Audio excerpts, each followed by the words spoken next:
চলো আজ তোমাদের সাথে একটা নিরামিষ রেসিপি শেয়ার করি। So hey guys, welcome back to my new blog.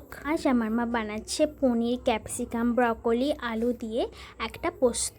আমার মা সব কিছু কেটে নেওয়ার পর প্রথমে ভেজে নিয়েছে আলু ভেজে নেওয়ার পর তারপরে ভাজছে পনিরটাকে ভালোভাবে ভেজে নিতে হবে, হালকা লাল করে, আর লো ফ্লেমে ভাজতে হবে। পনিরটা ভেজে নেওয়ার পর এখন ভেজে নিচ্ছে ক্যাপসিকামটা ভাজতে ভাজতে আমার মা এদিকে পোস্তটা ব্লেন্ড করে নিচ্ছে। তারপর ভেজে নিচ্ছে ব্রকলিটাও ভালোভাবে ভেজে নিয়েছে। এরপরে আমার মা কড়াইতে দিয়ে দিয়েছে 5 ফোড়ন শুকনো লঙ্কা আর পোস্তটা কড়াইতে দিয়ে দেওয়ার পরে আমার মা হালকাভাবে ভেজে নেওয়ার পরে তারপরে দিয়ে দিয়েছে ব্রকলি আর আলুটা।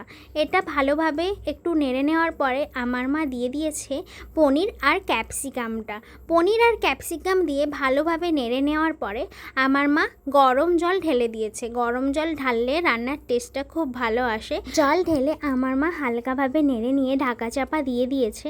এরপরে রেডি হয়ে গেছে পনির, ব্রকলি, আলু, ক্যাপসিকাম দিয়ে একটা পোস্ত। রেসিপিটা কেমন হয়েছে অবশ্যই কমেন্ট করে জানাবে। তোমরাও ট্রাই করো, খুব সুন্দর নিরামিষ একটা রেসিপি। তো চলো আজ আসি, দেখা হচ্ছে নেক্সট ব্লগে। বাই।